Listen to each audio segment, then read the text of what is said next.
beings love this one. So if you say something and you see something, so you say something to somebody and you show them something. Which do you think they pay more attention to? What they see, okay? People with dementia will always hold more on to what they see than what they hear.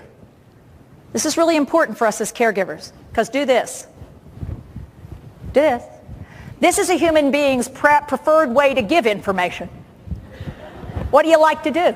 Talk and talk and talk. What do people pick up on more? What they see.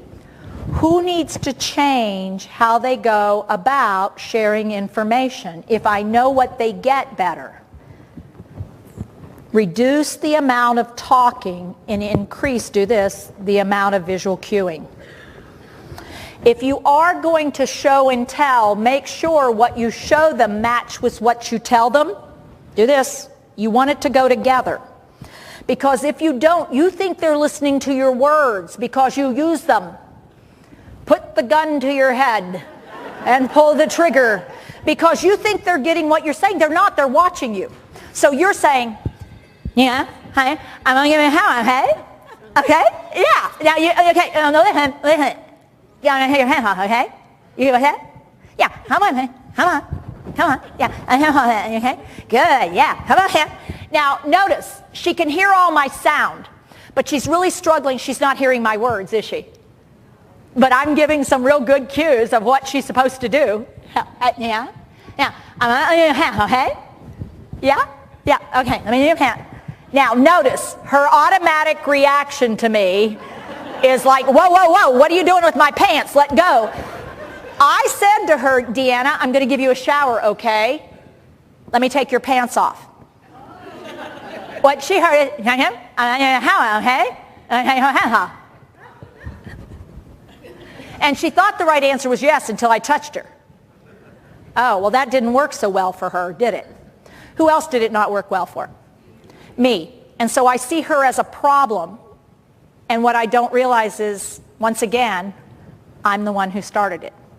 Because I was trying to help, but I talked so much, and what I did with my head was nod my head and smile, which are social visual cues that say friendly, friendly, friendly, friendly, friendly, and it never says, I'm going to try to get in your pants. And she's going to make a break for it because she's an eloper. What would some other people do? Fight, fight, flight, fright.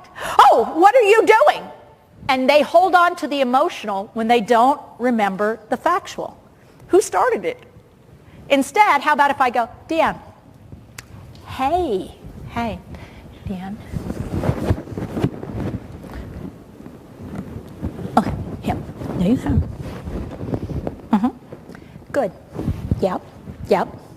Now, what I just did is got her to start taking her clothing off, because the third way people have to get things in their brain, do this, is touch and sensation.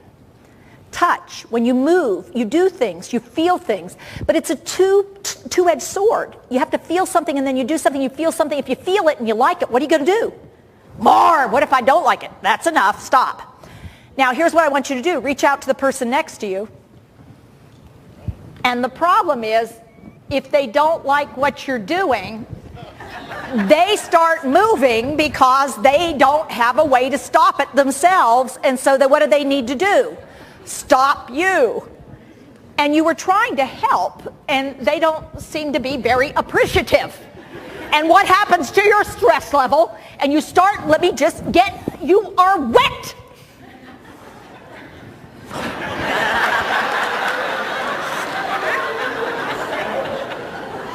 This is going to, and I turn into my mother on a bad day.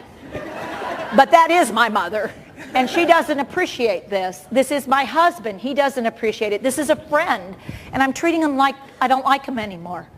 And they pick up on the sense that I don't like them anymore without realizing why I don't like them. And that we're triggering a behavior from each other. So what do you have so far?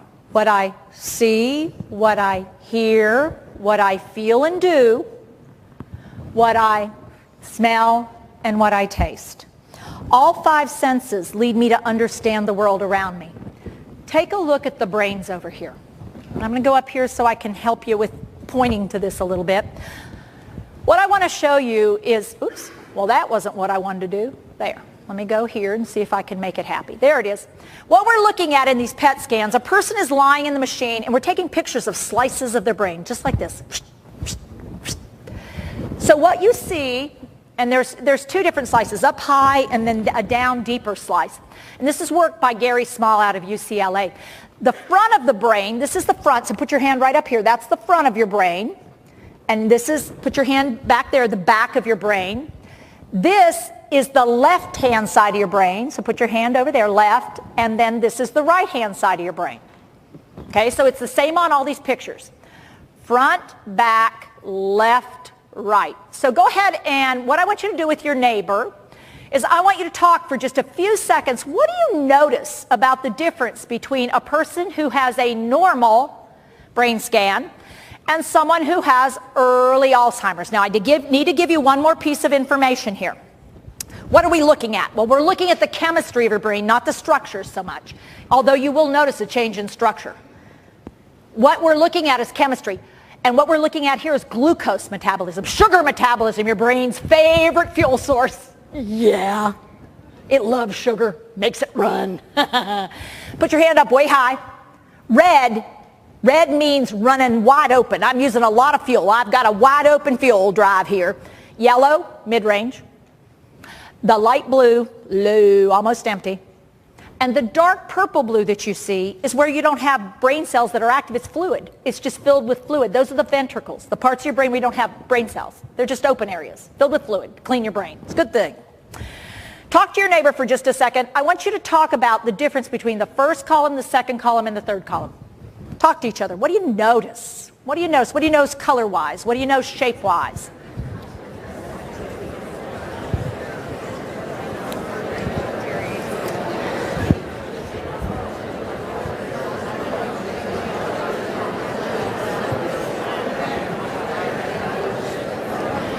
Now I want you to notice how you're looking at the brain and talking to each other. And many of you are taking your finger and pointing because physically that helps you organize your thinking and notice what's going on. Here's what I'm going to tell you. When you look at that first column and you look at that second column, you go, wow, man, look at the difference. I'm missing some red. I'm missing a lot of red. I'm not burning as well in certain parts of the brain. But what I'm also going to show you is there is a certain part of the brain that's picked up a little bit of red, right there in the middle. Let's go look. Right in, look here, see that? And now look over here and see that. Put your hands together. This is the most primitive part of the human brain. This is the thrive to survive. It's called your limbic system. Who thought you would need neurology to give care? You do. You ready? Go, rum, rum, rum, do it. Rum, rum, rum. Thrive to survive. Hunger, thirst, got to go to the bathroom. Emptying your bladder is the thrive. You've got to empty it, and you got to poo, and then you fill it back up. Cool. Now take your index fingers and stick them out. This is your amygdala. I want what I want when I want it. Go ahead and say that. I want what I want when I want. Impulses. I don't want that. Pull back. I don't want that. I want it. And I'm going to go get it now. I don't like that. So that's going to be where I'm going to want to eat what I want to eat when I want to eat it. I'm going to drink what I want to drink when I want to drink. I'm going to do what I want to do when I want to do it. Now, here's the tricky part. Look at the difference between the first column and the second column. Holy moly, look at the increase in that center area. So early in the disease, we see people being more impulsive, more resistant, more of who they were, but worse. I mean, this is like, God, what is going on here? She never used to be like this. She was always a kind person, and now she's snapping. Well, her limbic system just kicked up, and she likes what she likes, and what she doesn't, she's not going to put up with. And that, she used to put up with stuff. Why? Put your hand up here. Oh, this is a real important part of your brain. This is a part of your brain you don't think about. This is the last part to develop. This is called neocortex. It's part of your cortex, but it's the newest. It's the latest developing part of your brain. Here's its primary job. Take your index finger, your impulses, and poke at it. Its primary job is to say, no, we're not going to do that right now. That's going to get us in trouble. That's not nice. Don't say that. No. You'll be arrested if you do that. you'll lose your job. So do this. I want you to realize it's whoa. It causes you to control your impulses. It causes you to behave yourself. It allows you to sort of be the person everybody thinks you are. You have impulses, but you control impulses all the time. Let me tell you the second thing the front part of your brain does. Put your hand up here and go, aha. It allows you to think things through, be logical, reasonable. It allows you to consider your options. Do this. Oh, this or this. I picked this one. And move forward. So it allows you to make a decision and move on. You make a decision and you go on with it. You don't keep going back to it. You move on. Do this. Get started. Sequence. Terminate. Move on. It allows you to organize your day. It allows you to plan it out. And it allows you to do it, execute it. In other words, initiate, sequence, terminate, and move on. So when you go in the bathroom in the morning, you come out after you have toileted yourself, brushed your teeth, combed your hair, taken a shower, got your underwear on, put your clothes on, and ta-da, here I am. When you get even early dementia, take a look. Suddenly I'm in there, and it takes me 3 or 4 trips. Or I get stuck, and I'm putting, it's like, well, I go in there, and it's like, well, Teepa, you went in. I know, but I'm going to do it. Give me a minute. But I'm having trouble with figuring out what it is I'm going to do. But I think I know what I'm going to do. And so when you say, Teepa, you did, I did too, because I'm having trouble controlling the emotions, and you're pushing my buttons, and I don't have logic and reason. Not because I'm not trying, because look at my brain. I'm doing the best I can with what I have left. But if you let yourself get stressed out, guess what? We're going to be doing this a lot. And the goal for you is to learn how to do this. Not to do this. So do that. Do with me, not to me. Because when you try to do to me, we're going to run into a lot of this. So the last thing about your frontal lobe, and we're going to take a pause here. Last thing, put your hand up here. Now this is the last skill to develop. Some people never get this. Males are slower to develop this than females, physiologically, just so you know. Many of you have always wondered why they were so slow in this area. It's because their brains just don't develop at the same speed in that area. Flip your hand around. I see it from your point of view. Oh, it's the ability to actually literally see things from another person's point of view. And the challenge they have, and this is true, control impulses, think things through, and see it from another point of view. Why do young men have to pay more for car insurance? You put them behind the wheel of the car. Yeah.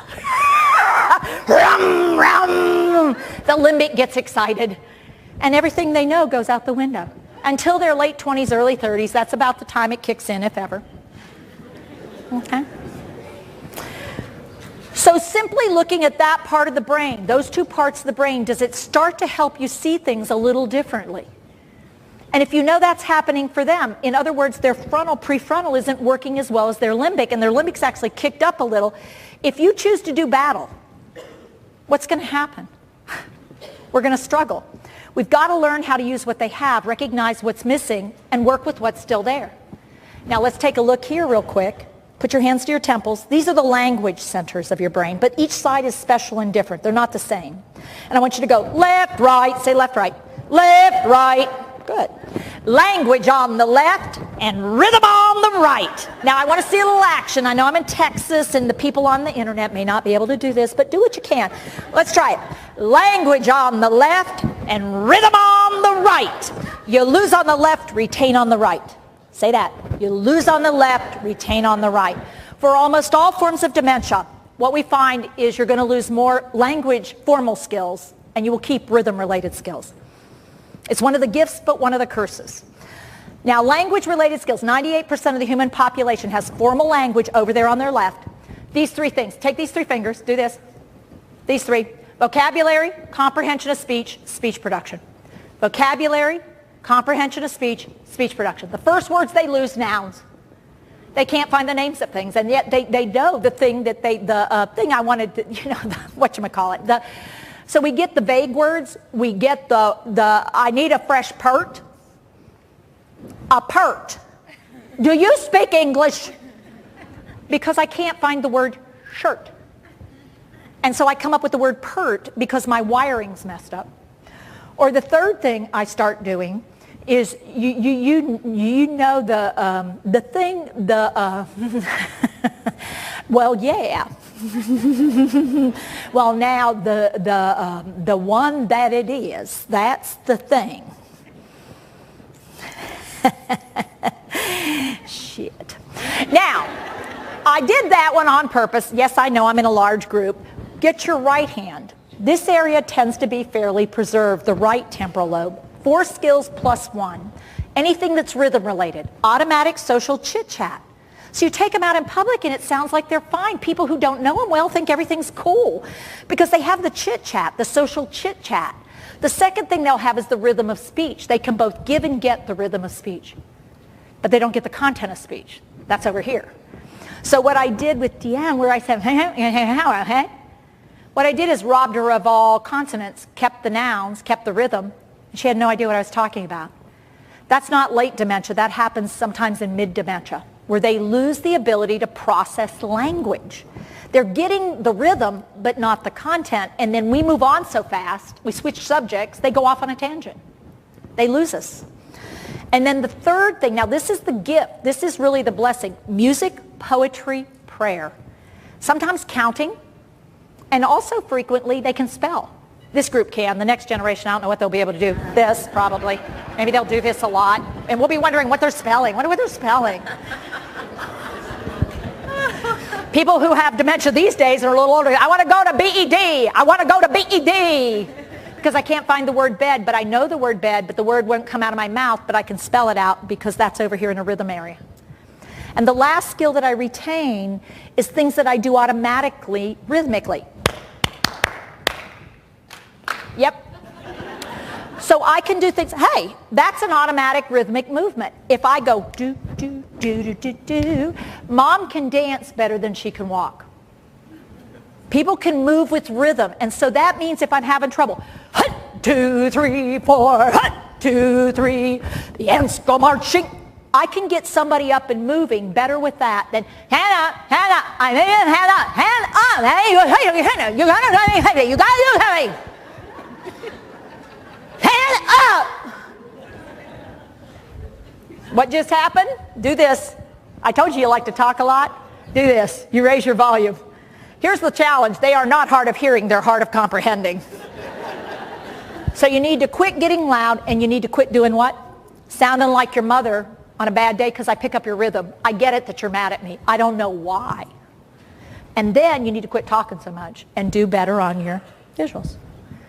Now we have a lot more to learn.